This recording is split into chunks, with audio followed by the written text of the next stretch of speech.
कोई आनंद से फूला हुआ है तो कोई भय से भूला हुआ है। कर्ण आदि की बुद्धि काम नहीं कर रही है कि ये केशव कितने महान हैं, पीछे पीछे चल रहे हैं। भगवान का दिव्य रथ है, भगवान अपने रथ पर बैठे तो प्रणाम करके द्रोणाचार्य भीष्म आदि वापस हो रहे हैं, लेकिन कर्ण वापस नहीं हुए। जब रथ चला तो पीछे पैदल कर्ण चल रहे हैं। भगवान ने पीछे मुड़ करके देखा तो कर्ण आ रहे हैं, तो कहा नजदीक आ जाओ, और अपने रथ पे बैठा ला। कहा हमारी इच्छा भी थी कि मैं तुमसे एकांत में मिलूं। तो उनका केशव, मुझे वेदविद जो ब्राह्मण जन हैं उनसे पता चला था कि भगवान का अवतार होगा। अब मैं समझ गया कि वही अवतार आप हैं। अभी तक तो मैं समझ नहीं पा रहा था कि तुम अर्जुन के मित्र हो, बहुत प्रभावशाली हो, पर जो मैंने ब्रह्म ऋषियों से सुना था आज मुझे अनुभव हो रहा है कि आप साक्षात भगवान हैं। भगवान ने कहा हां, जो वेद पारंगत विद्वान ब्रह्म ऋषियों ने तुम्हें बताया था वही मैं अवतार लेकर के इस जगत का भार उतारना चाहता हूं। तुम तत्वज्ञानी महापुरुषों का संग किए हो कर्ण, इसलिए मैं जो तुम्हें कह रहा हूं बिना संशय के बात को सुनना। तुम जानते हो सिद्धांत किसे कहते हो, धर्म किसे कहते हैं।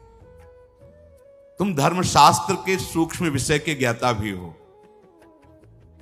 तुम अधिरथ पुत्र नहीं हो।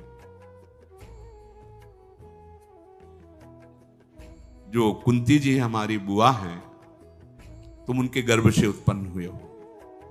तुम्हारे पिता भगवान भुवन भास्कर सूर्यदेव हैं। किशोर अवस्था में होने के कारण भयवश तुम्हें उन्होंने प्रवाहित कर दिया था। जो कवच कुंडल थे भगवान सूर्य के प्रताप से आपकी सुरक्षा के लिए थे। आप डूब नहीं सकते थे, आपके प्राण नहीं निकल सकते थे।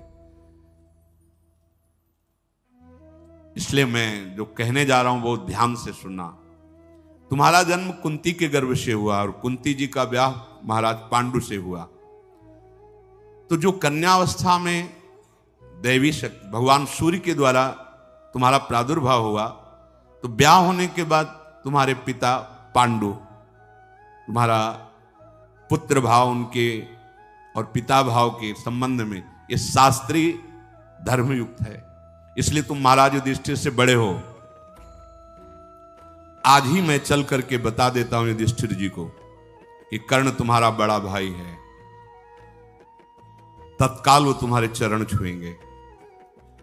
मेरे साथ चलो। और जब युधिष्ठिर जी चरण छुएंगे तो अर्जुन, नकुल, भीम, सहदेव ये तुम्हारे चरणों में ही बैठेंगे। और जब पांचों पांडव और उनके पांचों पुत्र सुभद्रा कुमार, अभिमन्यु ये तुम्हारे चरणों में बैठेंगे और मैं तुम्हारे साथ होऊंगा, तो त्रिभुवन में कोई ऐसा नहीं कि तुम्हारा विरोध कर सके। त्रिभुवन विजेता और सर्व पूजनीय कर्ण तुम हो। तुम कोई साधारण नहीं हो। ये जितने भी राजा आए हुए हैं, चाहे दुर्योधन के पक्ष के 11 अक्षौणी सेना या 7 अक्षौणी सेना पांडवों के, ये सब तुम्हें नतमस्तक होंगे। युद्ध होगा ही नहीं, केवल तुम्हारे बल से युद्ध होने जा रहा है। इसलिए मेरी बात मान लो। ये हम एकांतिक रहस्य तुमसे बता दिया कि तुम महाराज युधिष्ठिर के बड़े भाई हो। तो जितने भी राजा आए हुए हैं वो सब तुम्हारा सम्मान करेंगे। वहां तो बात बनी नहीं, लेकिन तुम मेरी बात मान जाओ, बड़ा मंगल हो जाएगा जगत का। कर्ण ने कहा केशव, हंसते हुए उसने कहा कि बड़ा सौहार्द, बड़ा प्रेम, बड़ा मैत्री, बड़ा हित और परम सत्य आपके वचनों से प्रकाशित हो रहा है। निसंदेह मुझे कोई संदेह नहीं आपके वचनों पर। जैसा आप कह रहे हैं अक्षरशः ऐसा ही हो जाए। अगर मैं आपकी बात मानूं तो ऐसा ही हो जाएगा। पर नहीं, मैं मानता हूं मैं कुंती का पुत्र हूं। मैं मानता हूं कि पांडु के जैसे और पुत्र उनको पिता, ऐसे मैं भी पिता कहने का अधिकार रखता हूं।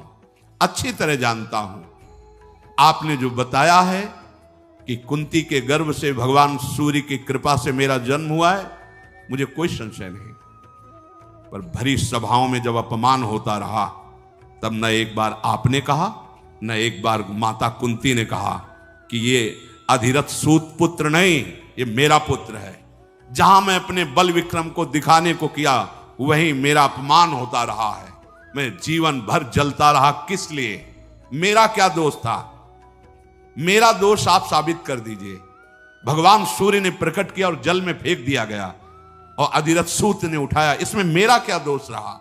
जब मैं कभी अपना बल विक्रम अर्जुन के सामने प्रकट करता तो मेरा उपहास करके मुझे नीचा दिखाया जाता कि सूत पुत्र का अधिकार नहीं राजकुमार के सामने, चाहे वो द्रौपदी के स्वयंवर में हो, चाहे वो अश्व शिक्षा का पूर्णता का जब प्रदर्शन कराया जा रहा हो तब हो, या किसी भी राजसभा में हो, तब क्यों आप नहीं बोले? क्यों माता कुंती ने ये नहीं कहा कि ये मेरा पुत्र है? तब तो किसी ने नहीं कहा। आज जब ये बात आ गई समझ में कि अब युद्ध होगा ही, तो आप हमको समझा रहे हो केशव, मैं मान रहा हूं आपकी बात सत्य है, पर अब मैं सूत पुत्र ही रहूंगा। और दुर्योधन ने मुझे सम्मान दिया है, जीने की आशा डाल दी दुर्योधन ने। मैं कभी दुर्योधन के साथ अब दगाबाजी नहीं कर सकता। हे वृषणी नंदन श्री कृष्ण, मेरा एक नियम है कि एक बार जिसको वचन दे दिया तो प्राण छूट सकते हैं, वचन नहीं छूट सकते। मैंने दुर्योधन को अपना मान लिया है, अब मैं उसका साथ नहीं छोड़ सकता। जनार्दन, मुझे कोई भयभीत कर सके ऐसा पैदा ही नहीं हुआ। बध, बंधन, भय, लोभ, इनकी ताकत नहीं कि हमारे हृदय का परिवर्तन कर सके। पर जीवन बहुत कष्टमय कर्ण का रहा। अगर कहीं ये पता चल जाता भगवान सूर्य से प्रकट कर्ण, तो भगवान परशुराम जी शाप नहीं देते। हर जगह हार हुई, हर जगह उसको नीचा देखना पड़ा, पर था महापुरुष, सत्यवादी, परम दानी। अधर्मियों का संग हो गया, इसलिए हर जगह हार हुई, हर जगह परास्त हुई। तो ध्यान रखने का विषय है, आप सही हो, लेकिन आपने अगर गलत संग कर लिया है तो आपकी भीष्म जी अखंड बाल ब्रह्मचारी महाभागवत, लेकिन सिंहासन पर वचन दिए हुए हैं, इसलिए संग अधर्म का नीचा देखना पड़ा। तो जनार्दन, मैं दुर्योधन का साथ कभी नहीं छोड़ सकता, और युद्ध अवसर आने पर ललकार करके पांडवों से लड़ूंगा। कभी अपने हृदय में भाव नहीं लाऊंगा कि ये मेरे भाई हैं। मधुसूदन, इसमें संदेह नहीं कि आप हमसे बहुत हित की बात कह रहे हैं। पांडव आपके अधीन है, आप जैसी आज्ञा करेंगे तत्काल वो वैसा कर देंगे। पर मेरे और आपके बीच में जो वार्ता हुई है, इसे न पांडव जानेंगे और न कोई संसार का व्यक्ति, जब तक युद्ध नहीं हो जाता।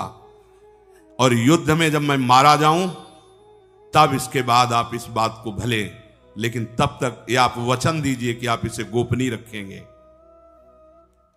अपनी इंद्रियों को संयम में रखने वाले धर्मात्मा युधिष्ठिर हैं, और तुम्हें अपना प्राण मानने वाले अर्जुन हैं। इसलिए मैं पहले से कह रहा हूं कि तुम निश्चिंत रहो, मैं ही मारा जाऊंगा, क्योंकि जिसके सहायक आप हो। मैं खूब अच्छी तरह से जानता हूं कि चाहे 11 क्षोणी नहीं और भी विशाल सेना दुर्योधन रख ले, लेकिन नाश उसी का होगा, क्योंकि अधर्म से चल रहा है। मैं सब जानता हूं। श्री कृष्ण, इस समय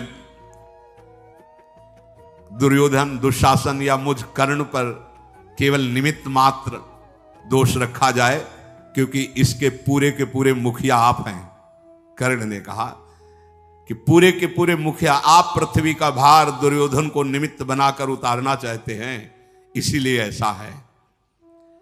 भगवान सब्यसाची अर्जुन तुम्हारे हाथ की कठपुतली हैं। कर्ण कह रहे, हे भगवान, सब्यसाची अर्जुन तुम्हारे हाथ की कठपुतली हैं, अर्थात तुम उनके यंत्री हो, वो तुम्हारे यंत्र हैं। इसलिए इस रणांगण में जो रण यज्ञ होगी, इसमें बलि मेरी ही चढ़ेगी। आप निश्चिंत रहिए, क्योंकि जिसके आप सहायक हैं उसका कोई नाश कर सके ये कर्ण की एकांतिक वार्ता भगवान के साथ हो रही। मैं जान रहा हूं कि पांडुनंदन महाबलशाली वायुपुत्र भीमसेन जिस समय अपने स्वरूप में आकर सिंहनाद करेंगे तो दुशासन का रक्त निश्चित पिएंगे। उन्होंने प्रण किया है तो छाती फाड़ेंगे वो, मुझे पता है। क्यों? क्योंकि इस रण यज्ञ में आपका सहयोग है। मुझे पता है कि जिस समय पांचाल राजकुमार धृष्टद्युम्न अपने स्वरूप में आकर खड़ा होगा तो द्रोणाचार्य का गर्दन वही उतारेगा। क्यों? क्योंकि आप उनके रक्षक हैं।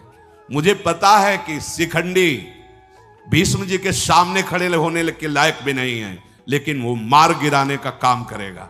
क्यों? क्योंकि आप उनके पक्ष में हो। महाबली दुर्योधन का वध निश्चित है क्योंकि आप पांडवों के पक्ष में हैं। पर हे श्री कृष्ण, मैं पांडवों के पक्ष में नहीं आ सकता, रहूंगा दुर्योधन के ही पक्ष में। जब भगवान ने देखा कि कर्ण बात जानते हुए भी अब नहीं मानेंगे, तो कर्ण ने कहा, प्रभु आप ऐसा ना समझे कि मैं आपकी आज्ञा का उल्लंघन कर रहा हूं। मैंने एक स्वप्न देखा है, वो केवल आपसे बता रहा हूं। मैंने स्वप्न देखा है कि गांडीव धनुषधारी अर्जुन श्वेत गजरात पर विराजमान होकर के मुझे दृष्टिगोचर हो रहे हैं, अर्थात मेरे से उनकी विजय होगी। मैंने देखा है कि दुर्योधन में केवल 3 के मस्तक पर श्वेत पाग है और सबके लाल है, अर्थात सब मारे जाएंगे। 11 क्षोणी सेना में केवल 3 बचेंगे, अश्वत्थामा, कृपाचार्य और कृतवर्मा। ये 3 के माथे पे केवल सफेद पाग है, से सब मारे जाएंगे। जनार्दन, ये जो मैंने स्वप्न देखा है इससे मुझे निश्चित हो चुका है कि पांडवों की विजय होगी, कौरवों का विनाश होगा, साथ में मेरा भी। पर मैं डरने वाला नहीं हूं। मैं ललकार ललकार कर अपने भाइयों को मारूंगा, पांडवों को, पक्का। आप मुझे अब समझाने की चेष्टा न करें, अब मैं रहूंगा इसी पक्ष में। भगवान मुस्कुराए और रथ से उतर कर प्रणाम किया और कर्ण चला गया। और भगवान उपप्लव्य नगर की तरफ दारुक्षी रथ हंकवाया। विदुर जी को बहुत चिंता हुई। विदुर जी कुंती के पास गए और कहा, चिरंजीवी पुत्रों को जन्म देने वाली भारी संकट उपस्थित है। भगवान आए, संधि करवाने की चेष्टा की, नहीं हुई। भगवान का अपमान हुआ, कैद करने की, बंदी बनाने की चेष्टा की। अब वो वापस चले गए हैं। मतलब युद्ध पक्का। और युद्ध पक्का तो मुझे केवल डर है कर्ण से। गांडीव धनुषधारी अर्जुन से अगर कोई लड़ सकता है तो कर्ण लड़ सकता है। मेरे हृदय में बड़ा शोक उत्पन्न हो रहा है। ये धृतराष्ट्र बूढ़े हो गए हैं, पर इनकी बुद्धि अभी लोभ से ग्रसित हो रही है। कैसे इनको समझाऊं? मेरा हृदय बड़ा अशांत हो रहा है। भीष्म पितामह, द्रोणाचार्य, कर्ण, ये सब दुर्योधन के साथ हैं। कोई उपाय नहीं दिखाई दे रहा। विदुर जी की आंखों में आंसू आ रहे। कोई उपाय नहीं दिखाई दे रहा जिससे मैं इस युद्ध को रोक सकूं, इस जनसंहार को रोक सकूं। कर्ण बहुत बलवान है, मैं अंदर से जानता हूं। कुंती जी ने कहा, आपको भी अभी तक एक बात मालूम नहीं है, वो बात मैं बताती हूं। मैं जब पिता के घर में रहती थी तो साधु सेवा का मुझे अधिकार मिला था कि आए हुए अतिथि सेवा को। तो उस समय महान तप के धनी दुर्वासा ऋषि आए और अतिथि सेवा मुझे मिली। जैसा सावधानी से सेवा करनी चाहिए वैसी सेवा की।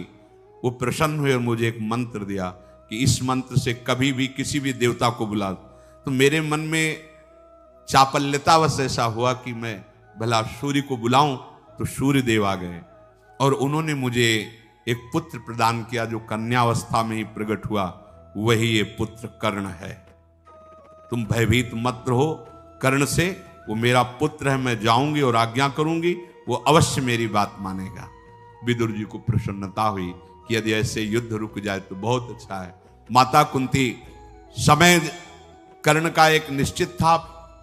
ब्रह्म मुहूर्त से खड़े हो जाते थे और जैसे जैसे सूर्य उदय होते वैसे वैसे मुख करते हुए भीषण धूप में भी ऐसे मंत्र उच्चारण करते हुए गंगा जल में और उस समय नियम था अगर कोई भी आकर कुछ मांग ले वो दे देते थे। ठीक उस समय माता कुंती गई, देखा दोनों भुजाओं को भगवान सूर्य की तरफ ऐसे किए, गंगा जी में खड़े हुए मंत्र जाप कर रहे हैं। नजदीक गई तो छाया सी दिखाई दी, मुड़ करके कर्ण ने देखा तो कहा राजमाता आपके चरणों में प्रणाम है, इस समय आपका यहां आना, आप इस कर्ण से क्या चाहती हैं? देवी मैं अधिरथ पुत्र कर्ण हूं, यह बात आपको पता है? क्योंकि भगवान ने बताया ना, इसीलिए वो भी कड़ुआ बोल रहा है।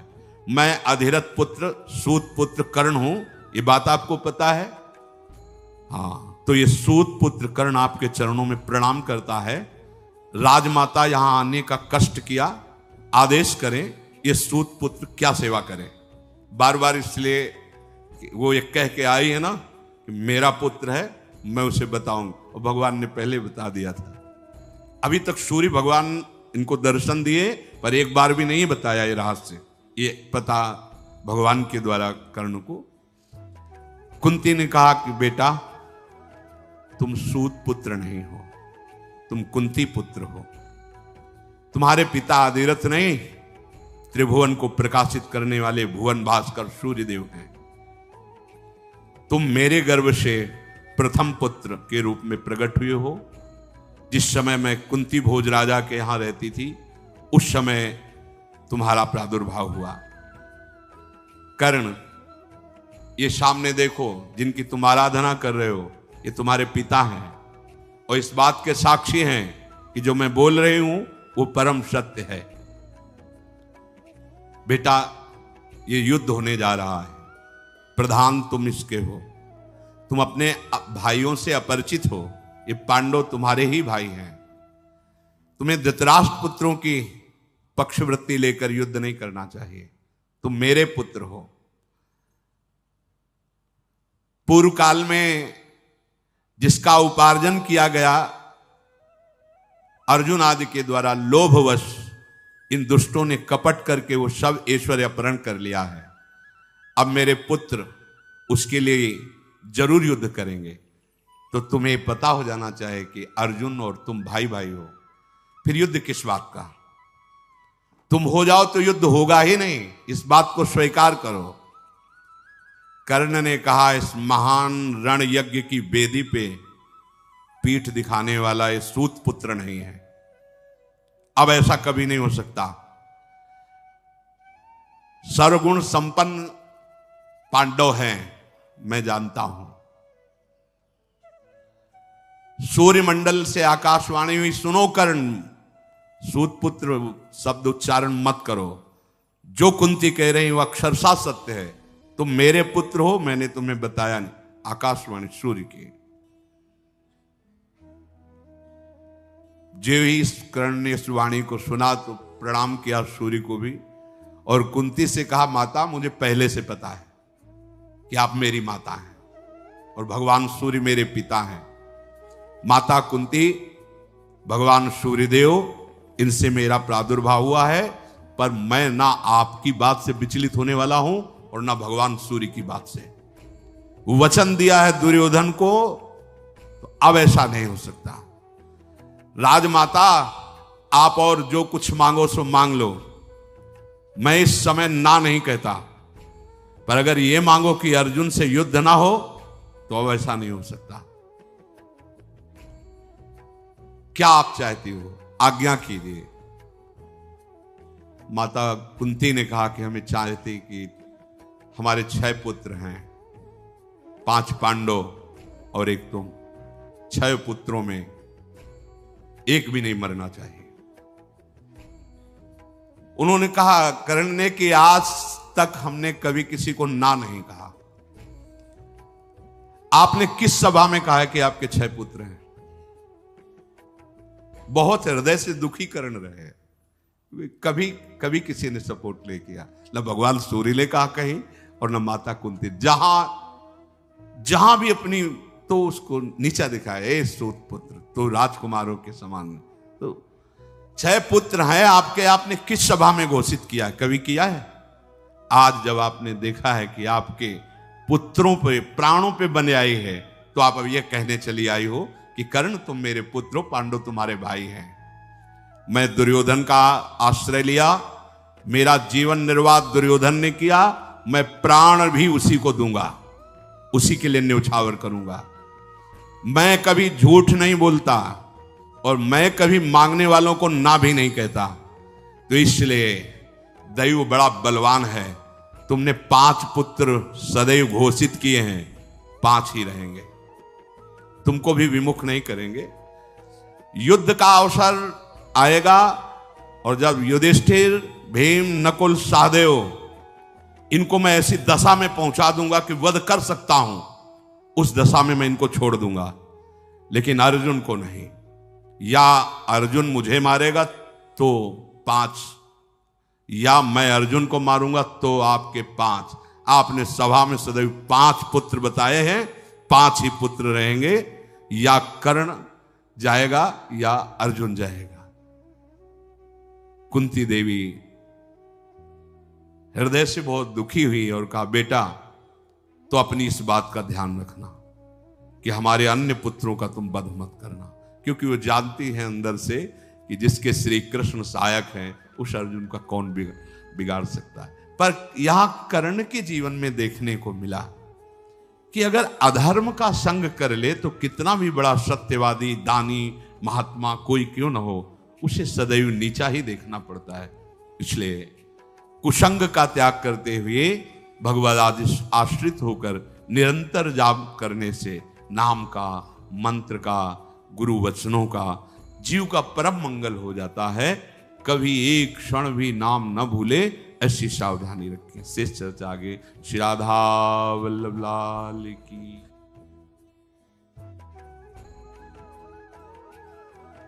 तो राधे राधे जी, जय सीताराम। तो इस समय आपने सुनी पूज्य प्रेमानंद जी महाराज जी के मुख से भगवान की दिव्य कथा। आपको ये कथा कैसी लगी हमें नीचे कमेंट्स करके जरूर बताएं। और आप पूज्य प्रेमानंद जी महाराज जी के मुख से भगवान की कौन सी और दिव्य कथाएं और लीलाएं सुनना चाहते हैं, जिनसे आपकी भक्ति और भी ज्यादा आगे बढ़े और आप भगवान के और नजदीक आ पाए, हमें नीचे कमेंट्स करके जरूर बताएं। श्री जी ने अगर चाहा तो हम पूज्य प्रेमानंद जी महाराज जी द्वारा उन कथाओं को भी आपके लिए प्रस्तुत कर देंगे। तब तक के लिए आप ऐसे ही भगवान का नाम लेते रहे। राधे राधे, जय सीताराम।